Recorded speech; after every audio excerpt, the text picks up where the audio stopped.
Montevideo is modern. It is 100 years younger than New York or Boston. There are few reminders of colonial days in Montevideo, but plenty of evidence that this is the chief city of a dynamic and progressive country. Of Uruguay's 2 million people, about 1/3 live here in the capital.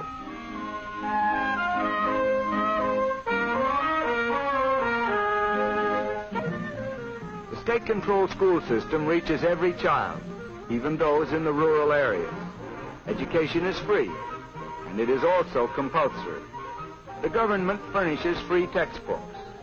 Later on, these youngsters can go on to secondary school, college, and university, all free, for Uruguay pays the cost of training its lawyers and doctors, its engineers and architects. So here in full swing is Uruguay's other major industry. All of this beef is for export. The best customers are the British. Today, much of the beef before foreign markets for its meat products and its wool, good harbors and easy access to the world sea lanes, these have meant economic progress and security for Uruguay.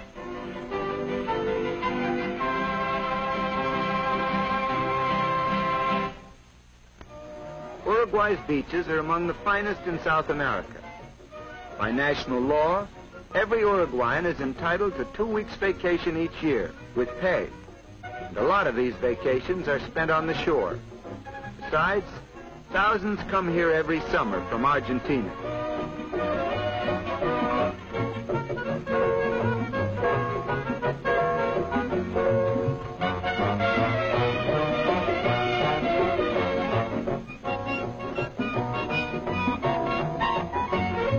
A fine one built with public funds. Casinos and the lotteries helped in raising those funds. Here the poor receive free medical care, including the services of doctors and dentists. Other patients are here because the government's health insurance plan entitles them to hospitalization. It doesn't cost much to be sick in Uruguay.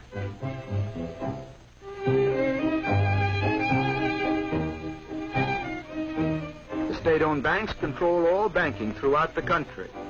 Government banks handle nationwide business in insurance, which is a government monopoly, in mortgages, housing, social security, pensions, and other forms of financing public welfare, as well as in straight banking.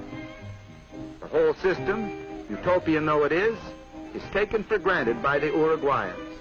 Very few people are rich, very few are poor.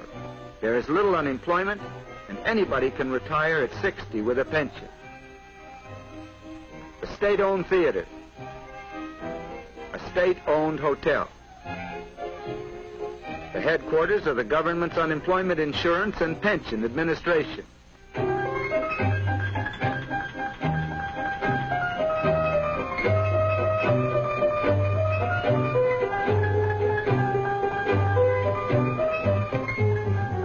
The government owns grain elevators, just as it owns factories for processing cement, alcohol, and petroleum.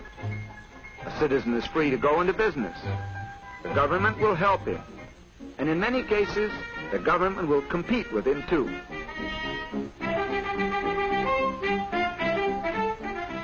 Uruguay is well supplied with railroads. Some of the roads are British-owned, and some are owned and operated by the state, which has provided its lines with streamlined diesel trains.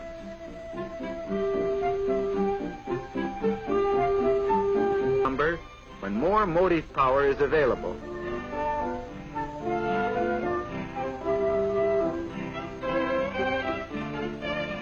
To that problem, the new hydroelectric dam on the Rio Negro is a large part of the answer. The new dam, financed by the government, was started by German engineers using German equipment. But specialists from the United States are helping Uruguayans finish the job.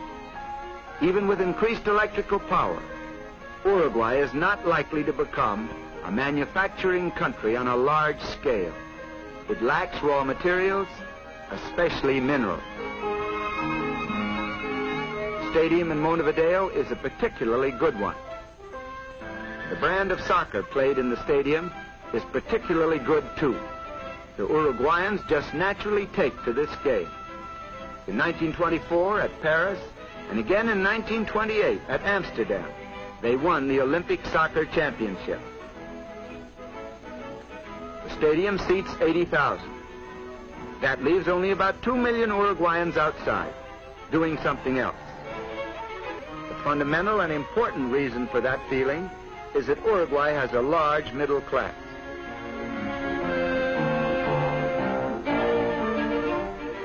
The Senate building, where there has been plenty of proof that Uruguay is a real democracy. Representatives of the people meeting in this chamber have given the country its amazing structure of laws dealing with labor, education, suffrage, public works, and public health.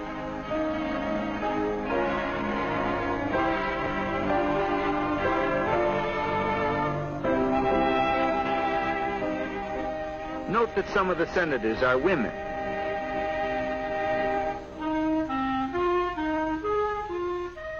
Uruguay has no censorship of news or opinion.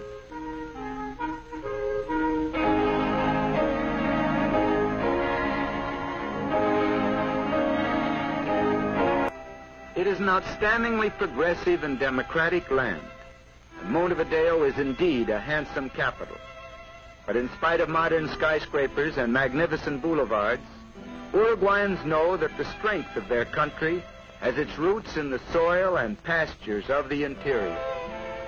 La República Oriental del Uruguay, to give it the full and official name, is wide, sunlit, and productive. The gauchos and sheep herders are important citizens of one of the most likable of all countries.